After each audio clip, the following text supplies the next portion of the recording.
पाठशाला में अब प्रभु श्रीराम की वो निशानियां जिनमें भगवान साक्षात दिखेंगे, सनातन की वो शक्तियां जिन्हें आपसे छुपाया गया पर विज्ञान तक देखकर हैरान।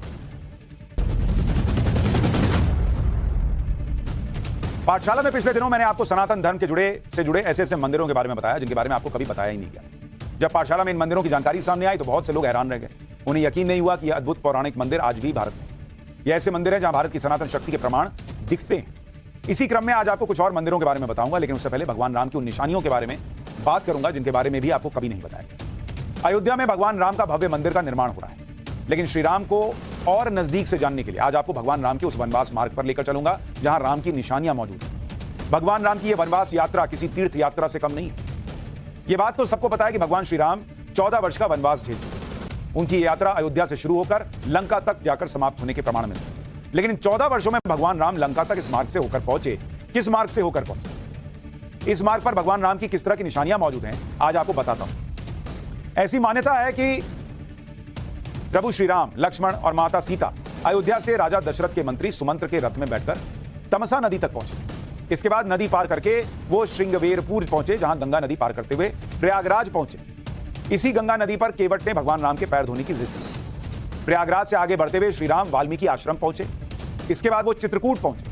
अयोध्या से चित्रकूट की दूरी करीब 270 किलोमीटर। ऐसी मान्यता है कि चित्रकूट में ही श्री राम, लक्ष्मण और सीता ने करीब 12 वर्ष बिताए। प्रभु श्री राम को मनाने और वापस अयोध्या ले जाने के लिए उनके भाई भरत भी चित्रकूट ही आए थे, यह कहा जाता है। चित्रकूट के बारे में वाल्मीकि रामायण और रामचरितमानस में कई प्रसंग मिलते हैं। यहां आज भी प्रभु श्री राम की निशानियां मौजूद हैं। माना जाता है कि यहां के एक पहाड़ पर श्री राम लंबे समय तक रहे थे और माना जाता है कि इस पहाड़ी के जिस हिस्से पर प्रभु श्री राम सोते थे उसे श्री राम शैया का नाम दिया गया। यह स्थान आज भी मौजूद है। यहां आज भी हजारों की संख्या में लोग दर्शन के लिए जाते हैं। चित्रकूट से निकलने के बाद प्रभु श्री राम दंडकारण्य वन में पहुंचे।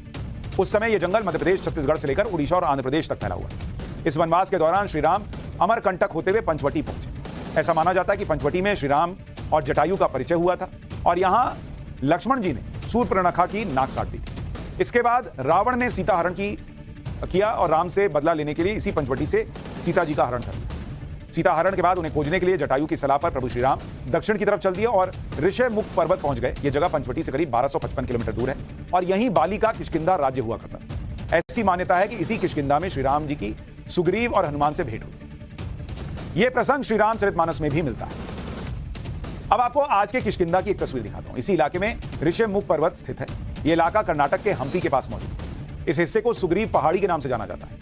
यहां कई ऐसी गुफाएं और मंदिर मौजूद हैं जिनके बारे में पुराणों में उल्लेख मिलता है। इस पहाड़ी पर दूर दूर तक बड़े बड़े पत्थरों के साथ 1600 से ज्यादा मंदिरों, महलों और दूसरी पुरानी इमारतों के अवशेष मिलते हैं। यहां आने वाले यात्री एक अलग अनुभव और एनर्जी महसूस करते हैं। ये सारी बातें आपको मैंने इसलिए बताई क्योंकि सनातन धर्म से जुड़ी इन पौराणिक प्रमाणों के बारे में आपको पहले बताया नहीं गया, ज्यादा नहीं बताया गया। हमारी यात्रा तो ताजमहल और कुतुब मीनार जैसी इमारतों तक ही चलती। लेकिन निकलिए, इन जगहों पर जाइए।